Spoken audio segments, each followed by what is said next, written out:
David finds out about Saul and Jonathan, he's very sad. You know, I guess at this point in his life he was still a decent man, David. And he felt bad even though he knew that, you know, especially for Jonathan. He liked Jonathan. He went to Hebron to be made king, and fighting was erupting between Saul's, I guess, supporters and David's supporters, you know. His character, Abner, he was with Saul's people, but he told David he was going to help David.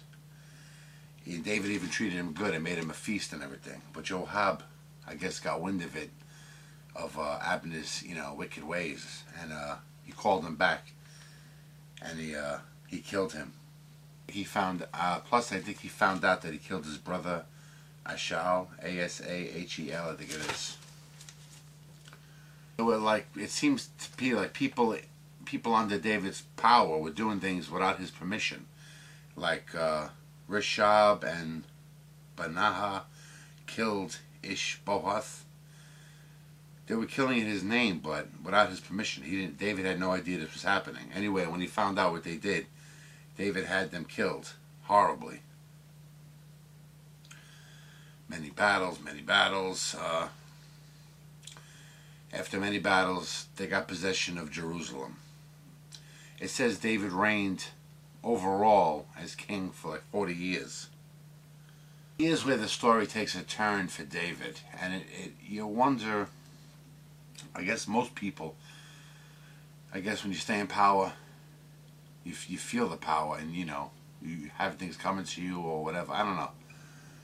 You want to reap the benefits of being in power. Anyway, one night he's on the roof, he sees this pretty woman walking. Turns out her name is Bathsheba, she's a married woman. And he really liked her, so he had his servants go, you know, get her, fetch her. Not only did he sleep with her, but he impregnated her. And then he did the ultimate scummy thing. Her husband's name was Uriah. He had Uriah sent to like the most dangerous battle zone, like almost certainly the guy's going to get killed, like the front lines. And sure enough, he got killed. When she finds out, she mourns, you know, her husband's dead, blah, blah, blah.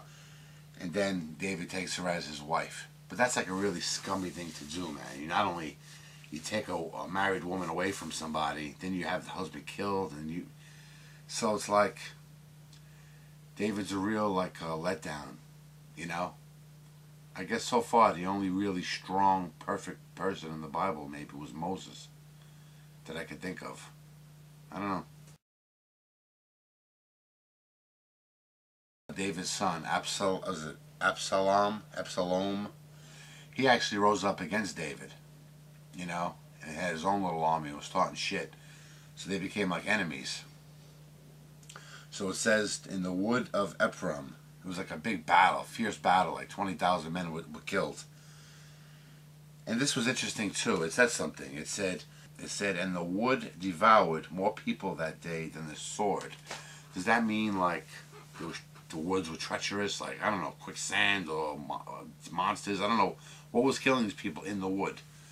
Could have been the trees themselves, right? I don't know. But it just says more people were killed that day by the wood than by the sword. I don't know what that means. Anyway, then the kid, Absalom, his son is on the horse, and he gets, his hair gets caught, like, I guess, in the thickets of the trees or whatever. And Joab comes along and sees him like hanging there. He's not dead. And he stabs him like 3 times. And it says with darts in the heart, in the chest, like 3 times. He kills him. But that's weird too. Doesn't something like that happen later to Judas? I don't want to get ahead, but maybe not. I don't know. Maybe I'm wrong. But anyway, David finds out his son is now dead, and he's really sad and crying about it. I guess they never had a chance to reconcile, even though they were enemies. You know, that would freak you out, I guess, hearing your son would, you know, died.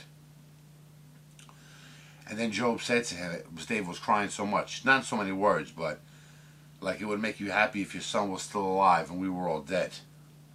You know? But I guess you have to understand, that's like, you know, that's his son. Okay, 3 years of famine hit. And all throughout all of this, God supposedly always kept defending David, even though David did wrong, you know? Then David told Joab, to do another census. So I guess the next book we'll see. But it said after he took the census, like many men died, like, you know, of this famine thing. Well, let's see what happens next. I want to see what happens to Joab and David. Goodbye.